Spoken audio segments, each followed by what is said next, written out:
Students, आइए मैं आपको टीच करता हूँ एंगल्स की classification. It means how many kinds of angle, ये हम जानेंगे। ये आपको टीच करने जा रहे हैं। ये देखिए, आप देखिए इसमें दिया है क्लासिफिकेशन ऑफ एंगल्स, यानी इसको हिंदी में बोलते हैं वर्गीकरण, यानी उसके टाइप का, सेंसेस का।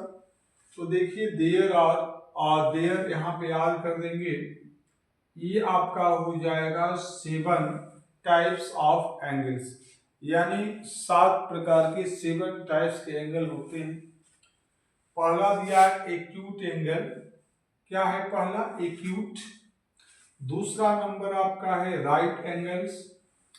थर्ड नंबर आपको दिया गया ऑब्ट्यूज एंगल। फोर्थ नंबर है स्ट्रेट एंगल बोलते हैं। ये आपका है फिफ्थ नंबर रिफ्लेक्सिव बोल सकते हैं, रिफ्लेक्स एंगल। और 6 नंबर आपको दे दिया गया कंप्लीट एंगल, और 7 दे दिया गया आपका जीरो एंगल। ठीक, दोबारा सुन लीजिए। Classification of angles, there are 7 type of angles: acute angle, right angle, obtuse angle, और स्ट्रेट एंगल आपका है, रिफ्लेक्स एंगल है, और कंप्लीट एंगल है, आपका क्या है? जीरो एंगल है। तो ये ध्यान देना है, आप बहुत आसानी से इसको कर पाएंगे। ठीक है, राइट। आइए हम जो है आपको इसको सीरियल वाइज 1 बाय 1 आपको बताएंगे कि कितने डिग्री का एंगल होगा तो उसको एक्यूट कहेंगे, कितने एंगल का होगा तो राइट एंगल कहेंगे, कितना रहेगा तो ऑब्ट्यूज एंगल कहेंगे, कितना रहेगा स्ट्रेट एंगल कहा जाएगा, रिफ्लेक्स एंगल में कितना हो जाएगा, कंप्लीट में कितना हो जाएगा, और जीरो कितना कहा जाएगा। जीरो का सेंस ये है कि जहां पर कोई भी एंगल नहीं बनता है, तो हम उसको जानेंगे।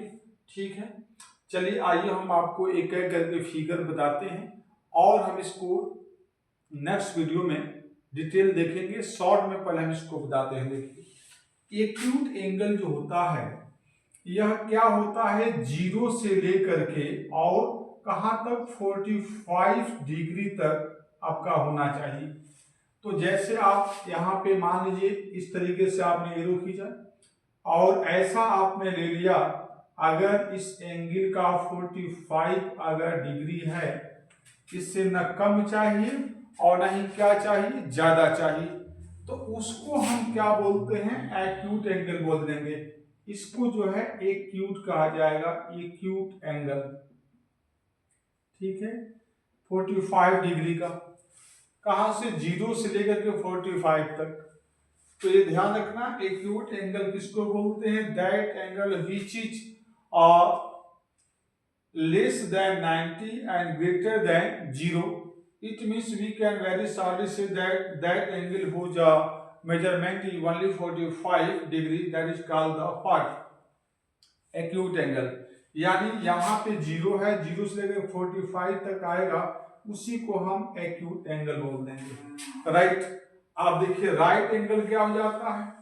राइट एंगल में क्या होता है कि जैसे आपने एक लाइन खींच दिया, फर्स्ट द साइड या first arm, after that also draw a line straight. अगर यहाँ पे आपका जो है 90 डिग्री का अगर एंगल बनता है, तो यह हमारा जो एंगल है, राइट, इसको हम क्या बोलते हैं? राइट एंगल बोलेंगे। RIGHT, right angle. Right angles कब? जब 90 का रहेगा, तो ये ध्यान रखिएगा। ऑब्ट्यूज एंगल क्या होता है कि जब जो है हमारा यहाँ पे एंगल जो है 90 से क्या हो जाए, ज्यादा हो जाए। जैसे यहाँ पे आप 90 का रखें, 90 हो गया है, कितना हो गया? 90। लेकिन यह एंगल इस 90 से जब आगे बढ़ने लगेगा, तो हम उसको क्या बोल देते हैं? बोलिए, ऑब्ट्यूज एंगल इसको कहा जाएगा। लेकिन अगर बिल्कुल ये सीधा हो जाएगा, यहां तक तो आपका है, यहां तक आपका जैसे ये दे दिया गया, यहां तक आपका बिल्कुल क्या है, ऑब्ट्यूज में आएगा। 90 से ज्यादा हो जाए, यहां तक पूरा, यहां तक क्या बोला जाएगा? ये ऑब्स्ट्यूस कहा जाएगा। क्या कहा जाएगा? ऑब्स्ट्यूस। ये 90 से ज्यादा हो गया तो ये कहा जाएगा कि more than 90 and less than 180 को हम क्या बोलते हैं? ऑब्स्ट्यूस एंगल बोल दिया जाएगा। तो इसका जो मैपिंग होगी यहाँ पर जो हमारा एंगल बन रहा है, तो यहाँ पे अपना 180 से यानी सीधा नहीं चाहिए, हल्का सा ऊपर है, तो इसको हम क्या बोल सकते हैं? ऑब्स्ट्यूस एंगल। यानी आप ये कह सकते हैं और कितना, तो 180 से क्या होना चाहिए? Less than 180। ठीक है, तो यहां पे आपका लेस देन 180 डिग्री से कम होना चाहिए, तो हम इसको क्या बोल देंगे? बोलिए, ऑब्स्ट्यूस एंगल। लेकिन बिल्कुल अगर सीधा हो जाए स्ट्रेट, जैसे आपने यहाँ पे एंगल बन रहा है और यहाँ बिल्कुल सीधा हो गया, इस तरीके से अगर बिल्कुल सीधा हो गया तो बिल्कुल यहाँ कितना बन जाएगा? 180 बन जाएगा। लेकिन ऑब्स्ट्यूस एंगल जो होता है 180 से लेस चाहिए, कितना? कम चाहिए, लेस देन 180। क्या हो जाएगा? लेस देन 180, यानी 180 से क्या होना चाहिए आपको? कम होना चाहिए। तब हम उसको क्या बोलेंगे? ऑब्स्ट्यूस एंगल। इसको ध्यान रखिएगा, इसको 180 लेस मान के चलना है।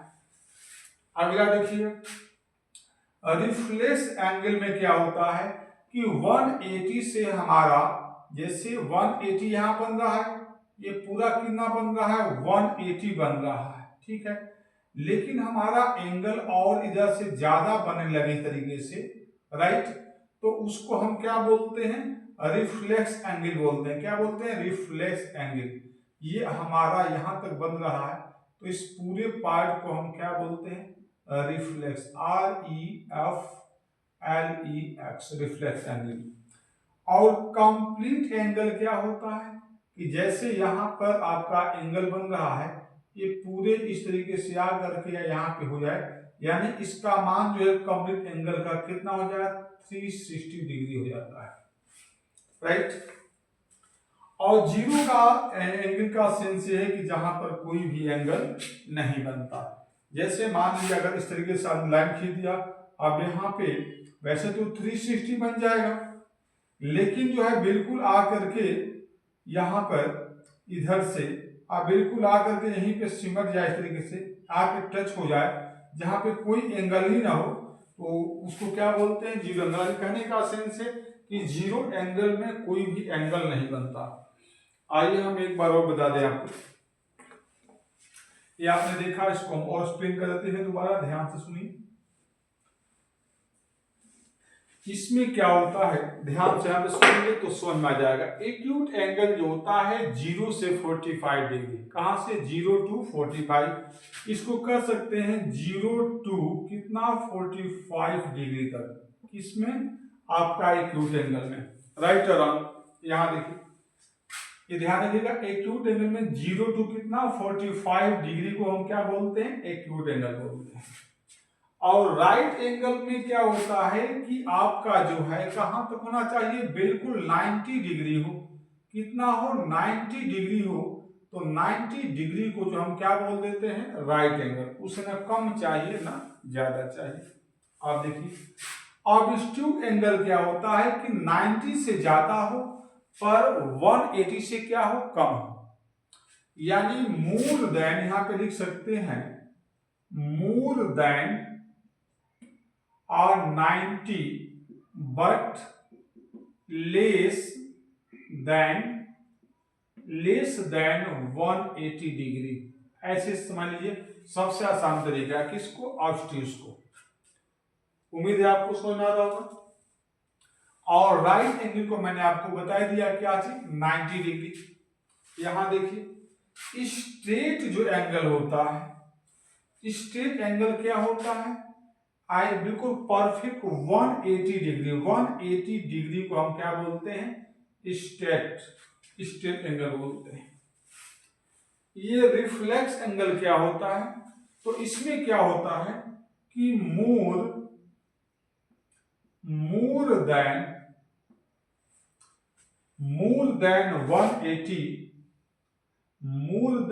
180 बट लेस देन क्या हो जाएगा 360 डिग्री।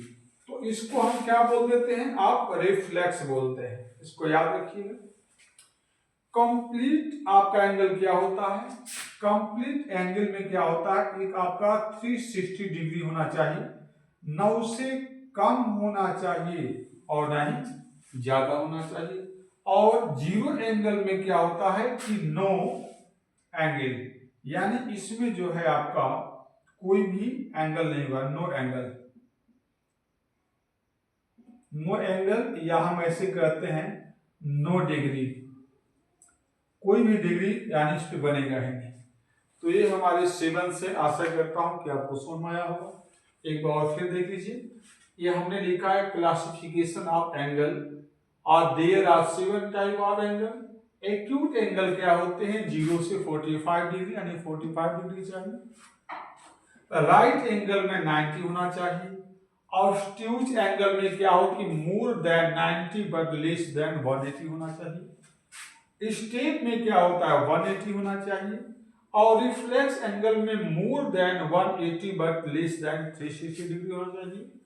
और कंप्लीट एंगल में 360 चाहिए, ना कम चाहिए ना ज्यादा चाहिए। और जीरो एंगल का मतलब कोई भी इसमें डिग्री यानी कोई एंगल नहीं बनता। Thank for watching this video. अच्छा लगे तो इसको मैक्सिमम बच्चों तक शेयर करिए, लाइक करिए, सब्सक्राइब करिए। मिलते हैं नेक्स्ट वीडियो में, तब तक के लिए धन्यवाद। Thank you, thanks for watching this video.